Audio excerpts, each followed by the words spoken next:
Vamos a conversar en este bloque con Lidia Pineda, secretaria general del gremio de SADO, para que nos cuente cómo están hoy por hoy trabajando los trabajadores de la educación privados, ¿no?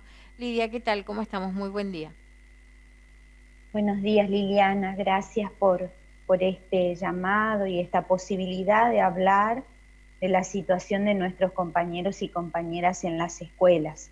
Bueno, el crecimiento importante de casos que se está dando en las últimas semanas, el sostenimiento de un crecimiento constante, obviamente nos llena de preocupación, a los colegas también, y sobre todo porque en algunos lugares, en la semana pasada, hubo casos en Comandante Fontana, por ejemplo, un estudiante del Instituto San José, del nivel secundario. Bueno, se procedió como tenemos ya bastante aceitado, de acuerdo a los protocolos, porque todo el año pasado hemos estado trabajando con los protocolos por escuela para que los docentes tengan herramientas, sepan cómo activar los cuidados rápidamente en sus escuelas.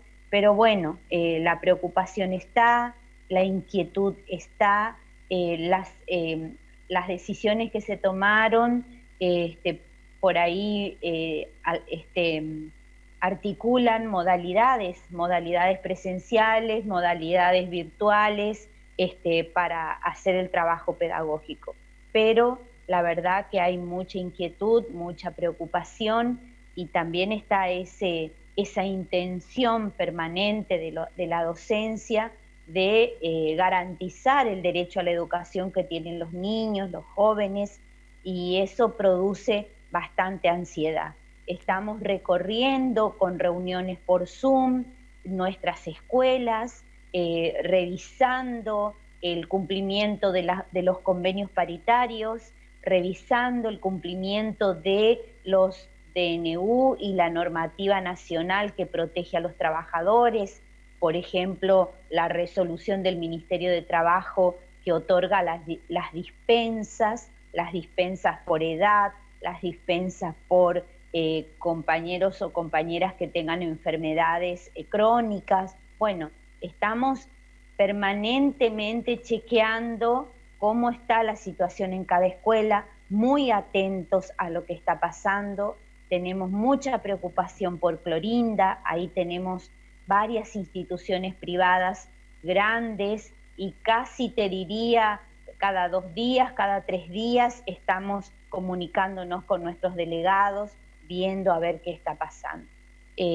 Bueno, esa es la situación. Nosotros el año pasado, gracias a los acuerdos paritarios que nuestros compañeros nacionales obtuvieron con el Ministerio de Educación de la Nación y con otros sindicatos, tenemos en nuestras manos herramientas muy importantes de cuidado, ¿sí?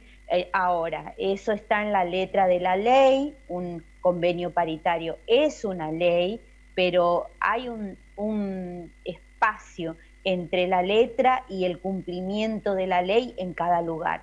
Y a eso nos estamos abocando en este momento, a Claro. hacer que todos los casos, que todas las situaciones estén contempladas, y aquellas en las que no tenemos contempladas alguna situación, producir los ámbitos de diálogo necesarios con el empleador o la empleadora de la escuela privada para que se tomen decisiones de cuidado. Impulsando mucho la participación también, lo cual es bastante complejo porque no hay ejercicio de la participación. Y ahí nos vuelve a mostrar la necesidad enorme que tenemos las organizaciones sindicales de tener un marco regulatorio del diálogo social y el diálogo con nuestros empleadores.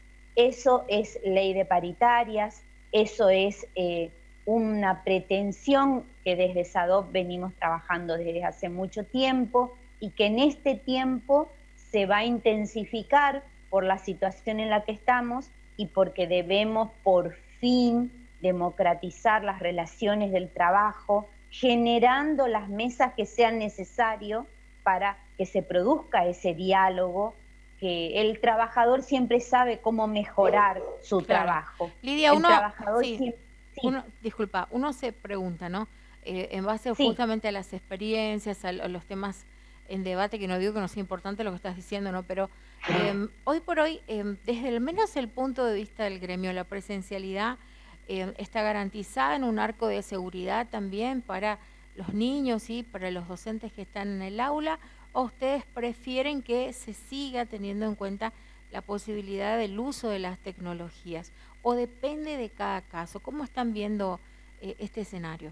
Nosotros impulsamos decisiones por cada escuela, digamos, y en esa decisión pretendemos, impulsamos y promovemos que la participación del docente sea real, no que se junte el representante legal con los directores, escriban algo y eso se va a aplicar. Si se garantiza la participación real de los docentes, ellos tienen propuestas porque las hemos estado trabajando en base a los protocolos.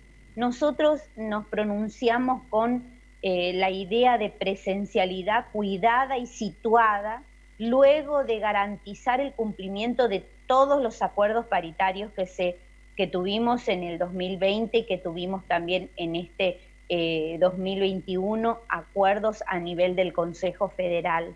Hay rasgos, hay normativa que indica en qué condiciones se puede realizar las tareas de manera presencial y en qué condiciones no. Por lo tanto, para nosotros si no se cumplen esas condiciones, impulsar la educación de manera virtual.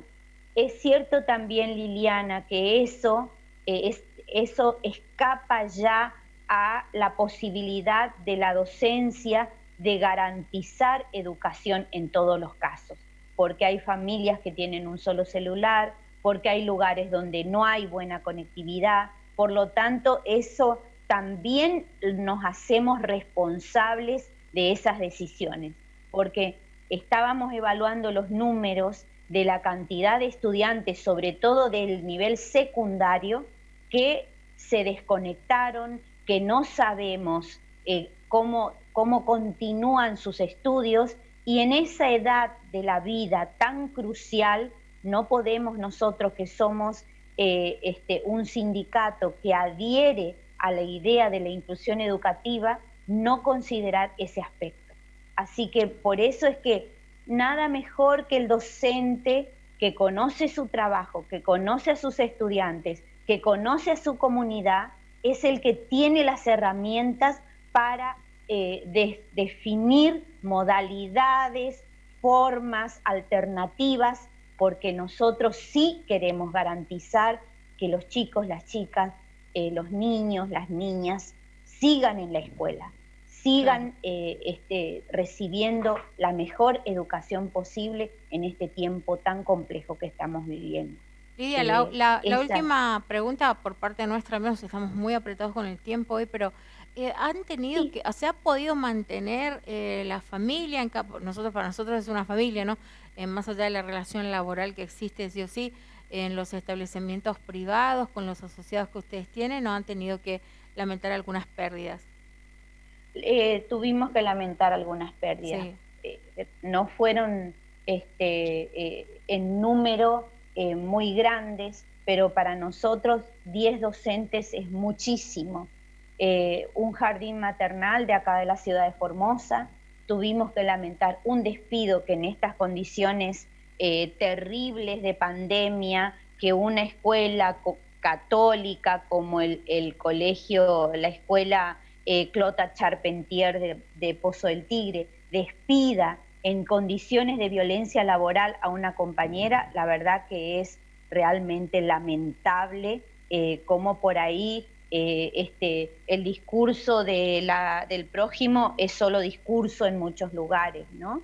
Y acá en la capital, un grupo importante de compañeras del jardín maternal empezaron todo el año pasado con dificultades de cobro de sus salarios, y ahora la empleadora decidió aparentemente, porque la verdad que ni con la subsecretaría de Trabajo de por medio podemos sentar a esa empleadora en los ámbitos que corresponde, lo cual nos está empujando a medidas de fuerza en la comunidad, de visibilización. Estamos dándole las últimas oportunidades para ir a los ámbitos que correspondan y no pasar a la denuncia y a la acción directa en medio de una pandemia que complica absolutamente la vida de todos, ¿no? Nos duele muchísimo porque los jardines maternales son para nosotros instituciones a las que hay que revisar, y que SADOP desde hace un tiempo viene impulsando una propuesta a nivel del Ministerio de Educación de la Nación de respetar por fin lo que dice la Ley de Educación Nacional y considerar que la niñez desde los 45 años, ya todo lo que se haga con un bebé de esa edad está incluido dentro del sistema educativo argentino. Esa es nuestra lucha, porque eso sería garantizar estabilidad laboral a nuestras compañeras, que en su gran mayoría son mujeres, ¿no? Gracias, Lidia, por la comunicación. Gracias a ustedes, que tengan buen día. Bueno, nos explicaba Lidia Pineda de SADOP que no es un no o un sí, sino más bien cuando hablamos de este debate que suele plantearse por la cuestión de la presencialidad en las escuelas, que entienden que tiene que cada institución organizarse, dialogar con los docentes, hacerlos participar porque están muy empapados con el tema de los protocolos y otras cuestiones más, y quién mejor que la misma institución para entender y ir trazando el camino más adecuado, teniendo en cuenta la realidad que les toca transitar todos los días también. No es la misma realidad de una escuela del centro que otra de un barrio y otra del interior de la provincia, no porque no estén dadas las garantías para que se pueda ejercer su derecho a la educación, sino más bien porque hay condiciones geográficas, también de estructura, de conectividad, un montón de datos que es siempre interesante tener en cuenta a la hora de hacer una evaluación. Así que sería un ni, depende de cada institución.